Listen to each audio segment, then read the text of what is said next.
So I want to talk a little bit about a question that most writers today, especially, concern themselves with, which is, why am I not more productive? Why am I not producing more work?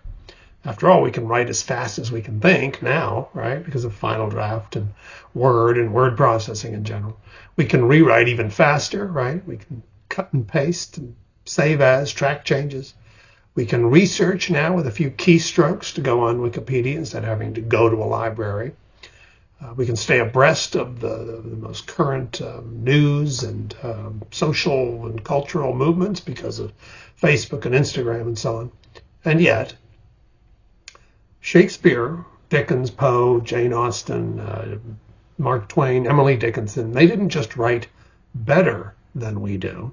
They wrote more than we do. With quill pens and inkwells, they produced a greater volume of material. Shakespeare, 39 plays, 154 sonnets, 3 long poems, which is the equivalent of novels, and he lived to be 52. Obviously, people's lifespans were considerably shorter, so they had fewer years in which to work. Dickens, 15 novels, 5 novellas, hundreds of short stories. He died when he was only 58. Emily Dickinson, 1,800 poems. She died at 56. Poe wrote 70 poems, 65 short stories, a novel, hundreds of essays, edited magazines, as did Dickens. Poe died at 40. Jane Austen, 7 novels. She died at 41. Mark Twain did live to be a ripe old age. He only wrote 12 novels, 10 nonfiction books, an autobiography, hundreds of essays, and essentially invented stand-up comedy.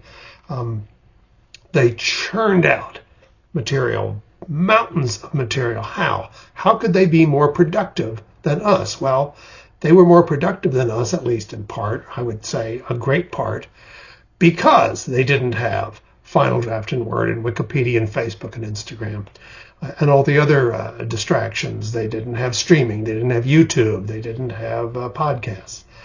They had time to think. And then they wrote what they thought about. You can't have an original thought if you don't take time to think. People say, well, I think about lots of stuff. I think about the news. I think about, trying to figure out how to use that new software program I just downloaded. I think about that link my friend just texted me. I think about that podcast I was listening to. Yeah, but those aren't original thoughts. You're processing what other people think.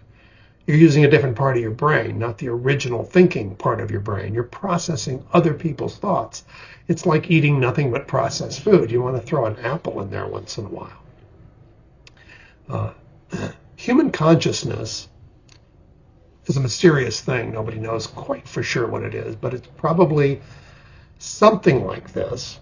Human consciousness is thinking about thinking. It's thinking about what you think about.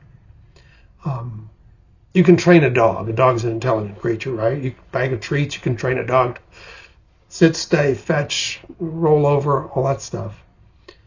And the same way you can train a human to do that too, right? Which every fascistic culture does that. They do what we say or else. You can train humans to do pretty much anything as well.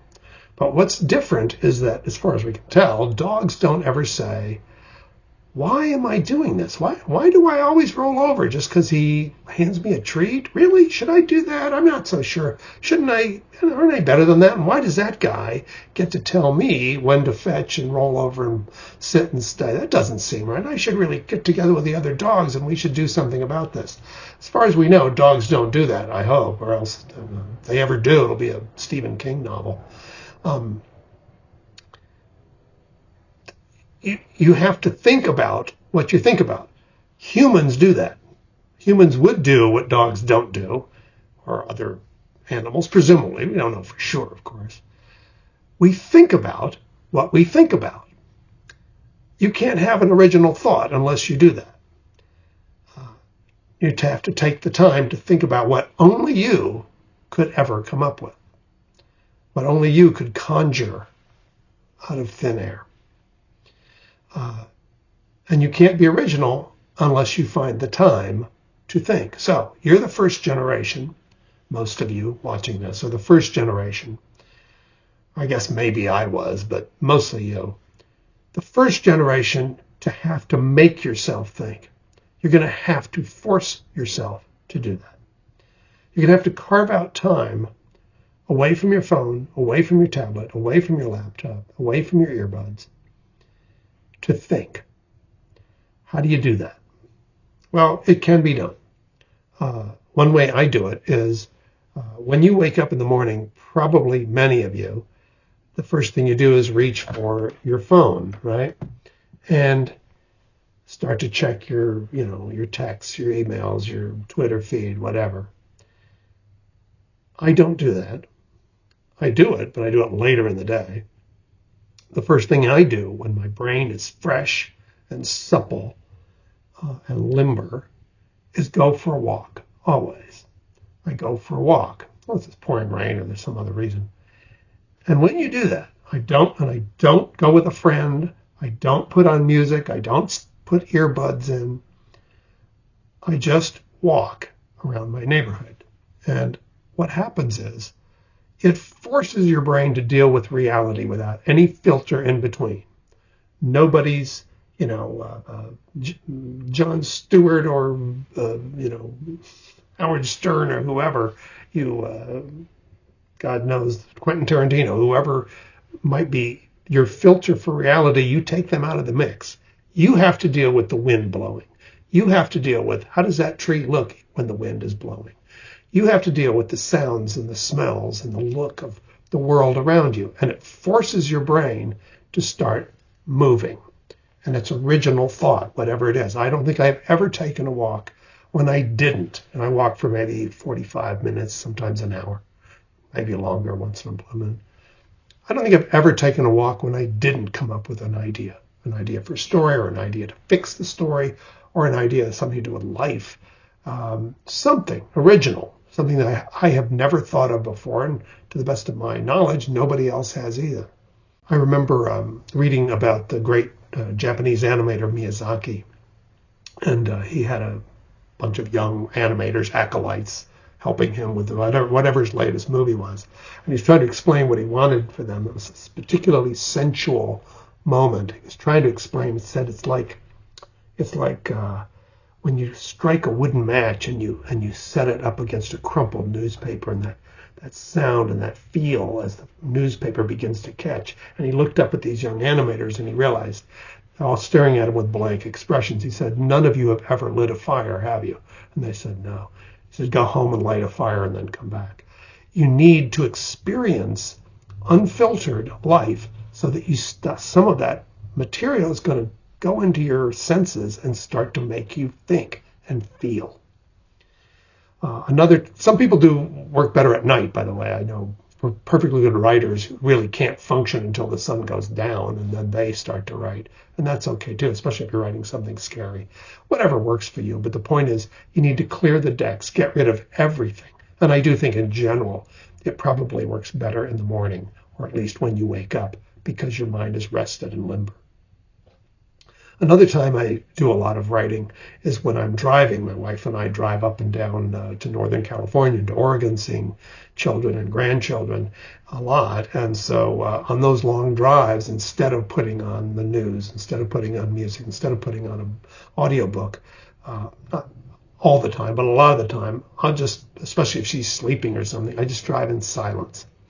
And the same thing happens. My brain just starts to work. I start to think of new things, and I'll write a song. I'll come up with a story. I'll break a story sometimes by the time I get from LA to wherever I'm going.